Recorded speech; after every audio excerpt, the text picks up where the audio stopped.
Lord, once again for giving us this privilege to be here in His presence. For this year 2020, the Youth Baptist of Nigeria Baptist Convention celebration. We are glad to be here, mainly because of this COVID-19 that we have in the world. But the special case of God will be celebrating this year 2020 Youth Week here online. And I want to tell us that God has prepared her help for us, and He will be using our dear sister Olamide Bamidele. She will be ministering to us the word of the Lord, and I want to tell us that yes, you are going to be richly blessed as she will be telling us the mind of God for this year 2020. The Lord bless you. Welcome in Jesus' name.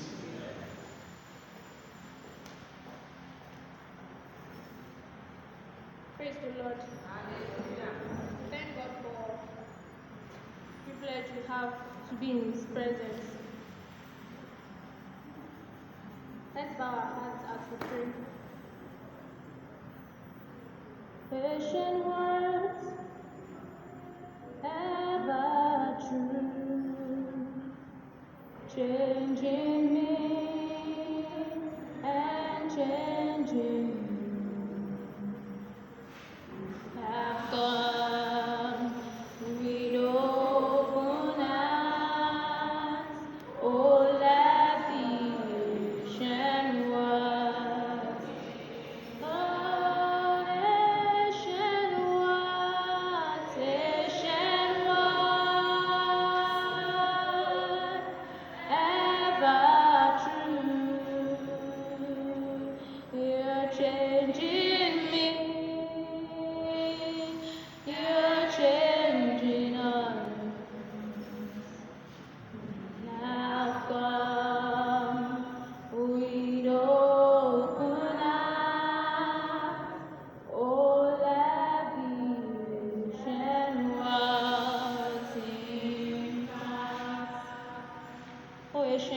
We have come this morning.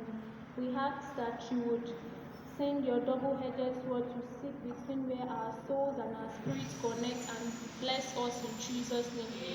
That you let your word impart our lives and change us forever in Jesus' name.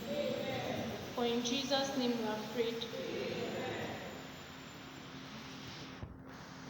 By God's grace, this year, for the Youth Week, we'll be examining the living faith. The living faith. And we'll be reading from the book of Hebrews. That is our theme text. Hebrews chapter 10. From verse 36 to chapter 11 to verse 10. I'll quickly read through. For ye have need of patience, that after ye have done the will of God, ye might receive the promise.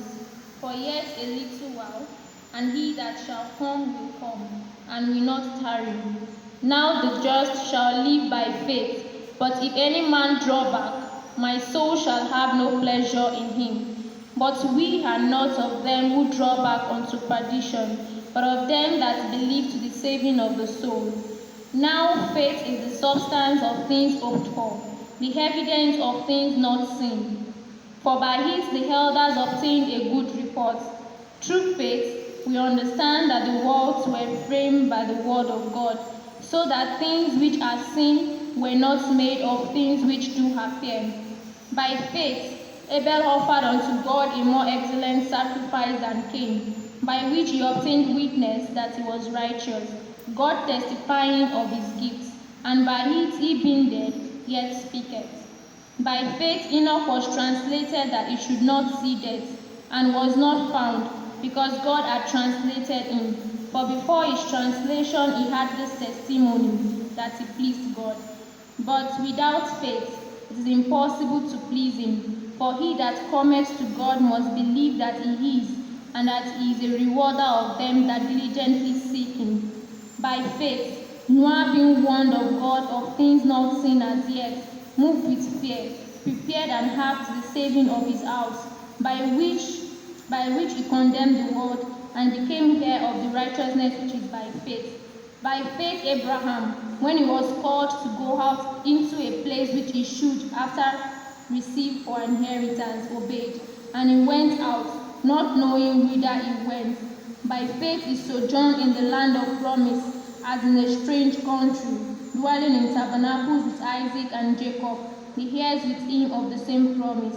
For he looked for a city which hath foundations, whose builder and maker is God. May God bless the reading of his word in our hearts in Jesus' name. The subject of faith is not something that is new to each and every one of us. But this day, we want to quickly examine some things about it to help us, because this is a time, we live in a time now that it is now high time for the children of God to be known. Book of Romans chapter 8 tells us that the earnest manifestation of creation awaited the manifestation of the sons of God, which means that everything that is happening in the world just signals something to the church of God. And what it is signaling to the church of God is that it is time for the children of God to arise. That is why we are seeing the rape, everything that is happening that seems as if there is darkness and that there is no solution to the world. It's just telling the church something that it's time for the children of God to arise. And for us to arise, then it means that our faith has to be living, has to be active, has to be genuine. And that is why we are considering the living faith. The living faith. What is faith? What is faith? Faith is, just like we read in the book of Hebrews just now, it is the substance of things hoped for. It is the evidence of things not seen. So we see that faith is more than just belief. Faith is more than just belief. It's possible for me to know that where I'm standing now is solid. I cannot fall from it. But I can know. But it is faith that is making me depend on it and standing on it. Somebody else might be afraid of height, so to say. I may not be able to stand, because even though you know somehow that this thing cannot make me fall, but that faith, that absolute trust, that dependence on this platform is not there. So faith goes beyond belief. It is trust, it is assurance, and it is a firm conviction. So it begins with hope. It begins with hope that okay, this thing exists, or this thing is going to happen. But that faith is the reality of it that we can hold on to. Another instance, because I want us to understand what this faith is before we move ahead. Another way to see it is like saying, I got a chance to see a movie in a film house, and okay, I paid for the events and I've been slated to come, but yet there is a pass for me to enter, and that pass is like a ticket. So as the day approaches, I have the hope that I'm going to see this movie. I have that hope. But when what is keeping that hope, what is making that hope to develop and not to be deferred, is the fact that I have a ticket that will make me enter. So that ticket is bringing kind of a peace and strengthening my hope that I'm going to eventually see that movie. Now, when we are talking about faith as a substance of things hoped for and evidence of things not seen. It is not, our faith is not to be built on something abstract. We have the word of God, and that is what our faith is supposed to be built on. That is what our faith is supposed to stand on. When things look bleak, when situations around does not look like what it's supposed to be, like what we hope, when it seems as if you've been in a marriage and there is no child for almost 10 years, yet the word of God still stands. It is that word of God, that assurance that you have, that there shall be no barren in the land, and you hold on to that promise. That promise is the evidence of the things unseen. And if you look at the book of Hebrews that we read, we see that even God In verse 3 of Hebrews, says that through faith we understand that the worlds were framed by the word of God, so that things which are seen were not made of things which do appear. Let me quickly refer you to the book of Romans chapter 4 verse 17 to see how Romans chapter 4 verse 17. It says, as it is written, we've seen how God, out of his own word, created something and made something unseen to become a reality by the word of God. Now verse 17 of Romans 4 says, as it is written, I have made thee a father of many nations, before him who he believed, even God, who quickeneth the dead, and calleth those things that which be not, as though they were.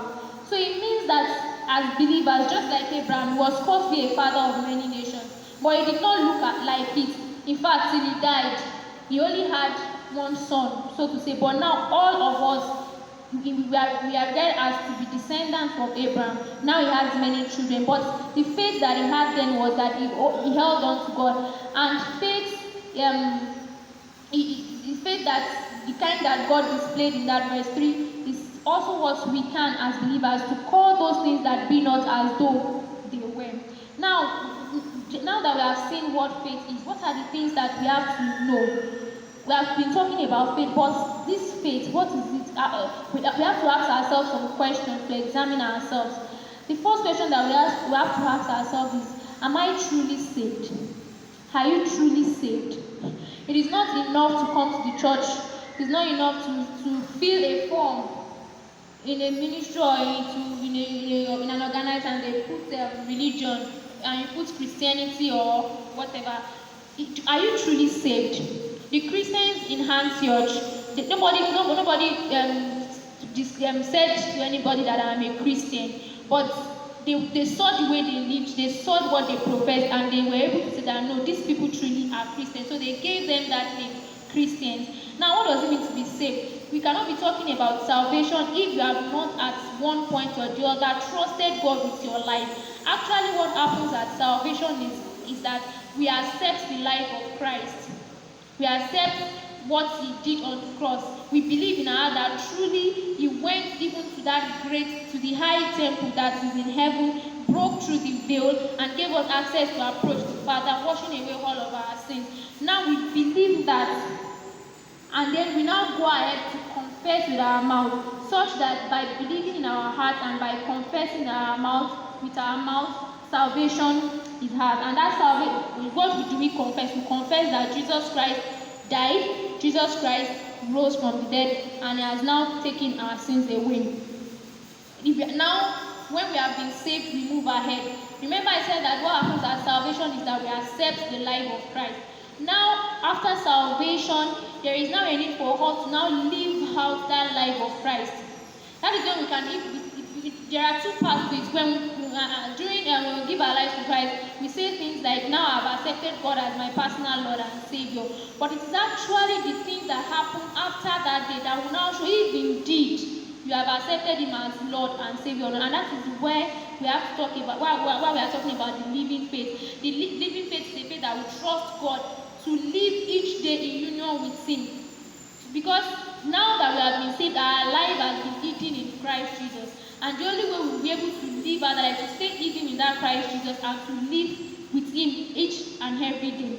And when we have been saved, there is one thing that God has committed into our hands to do, and that's another thing we have to ask ourselves. Am I doing what God has asked me to do? There is a purpose to which we have been saved. We have not just been saved just to be saved. We have been saved to serve. There is a work that has been appointed for us. We have to, what exactly am I here for? Why am I living on this earth? Why did God even create me? We have to get to a point where we are, okay, why did I even get saved? Is it because I just want to be identified with believers? After that experience, which must be genuine, and encounter with God, then we have to further ask, what is the assignment that they have come? The scripture says that we should occupy till I come. And from that, Hebrews chapter 10, verse 37 says that for yet a little while, and he that shall come will come and will not tarry. I'm glad to announce to you that the one that this scripture was talking about is Jesus. And truly he will come and he shall not tarry. He's coming soon, and he's coming to take a report, an account of what He has committed into our hands to do. So the question is, are we doing what we are supposed to do? I hope we are not doing what is meant for another person. I hope we are not hiding what we ought to do and then we are pursuing another goal. It's going to be a disaster if we get to heaven and we give an account of what we have done and we get a who sent you to do all of those things that you have done. What I sent you to do, you did not do. So it becomes part of our lives, part of our living by faith to daily be in communion with God. It's like an ambassador that is sent to a country on behalf of another country. If that ambassador is going to be effective in that country and will come back and receive a well done, then that ambassador has to be in tune with his own country so that he will be getting information from there, relaying it to the people that are in the other country, and then getting information. So it serves as like somebody in between. So that is the way it's supposed to be for us. When we are working with God, we receive instructions from Him to do our assignment, and then having done that, we report back to God. So because He has He is the high priest, but He has made each and every one of us a priest unto God, so that we too can begin to do some things on His behalf here on earth. But we will not be able to do this work well if we will not lay aside the weights that are holding us down. Hebrews chapter 12 verse 1 and 2 says, "Wherefore, seeing we also are compassed about with so great a cloud of witnesses, let us lay aside every weight and the sin which doth so easily beset us, and let us run with patience the race that is set before us." This race that we are running, we are not the first that we will run it. So many people have they've run this race in the past. We have them in this Hebrews chapter 11. Abel, Enoch, Noah, Abraham, Sarah, Samson, David, many of them, they've run this race before, and now they are the cloud of witnesses. They have given us the baton, and we are expected to run this race. But if we don't lay aside the weight that will not make, we don't lay aside the self, actually the lives of the flesh, which you find in Galatians. We don't lay aside all of these things and put on the Spirit of God, put on love, put on righteousness, put on faithfulness, put on gentleness. We will not be able to run this race. And then there is one sin which easily besets each and every one of us that we have to be careful of and ask God to help us with, and that is the sin of unbelief. The sin of unbelief. There is nobody that will be able to please God, according to Hebrews chapter 11 verse 6, without faith. So unbelief in itself is sin. And how do we show our unbelief? We show our unbelief when we think that as believers we can live our life outside of Christ, when actually He has created us to need Him.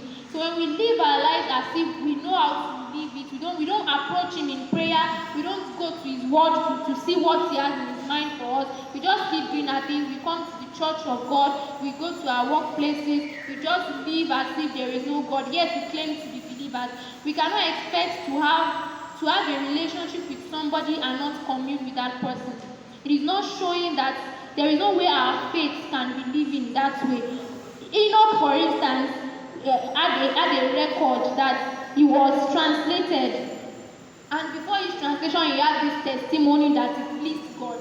He pleased God. And what made him please God? He pleased God because he walked with Him. Enoch walked with God according to Genesis chapter 5, and he was not. So it is important that we develop a working relationship with God, because to be a disaster, to say we want to work for God without working with Him, is going to be a serious disaster. And in order to help us to lay aside our sin and our weight, we have to approach God in prayer. Approach Him in prayer and then ask Him to fill our hearts with His love. Because when we love Him, we abstain from things that will not please Him. Because this matter of faith is a matter of pleasing God. If God has given us an assignment and we are not doing it is not pleasing to Him. If He has given us an instruction, just like He gave to Noah, He showed Noah the future of what is to come. Noah could not understand it because a flood has never happened. But because of faith, he was able to go ahead and then you obey God's instruction to the letter. If God is giving us an instruction and we are not doing it, we are not pleasing Him. But if we let His love abide in our hearts, then we'll be able to do what we please Him, because we want to do what will not hurt Him. And one of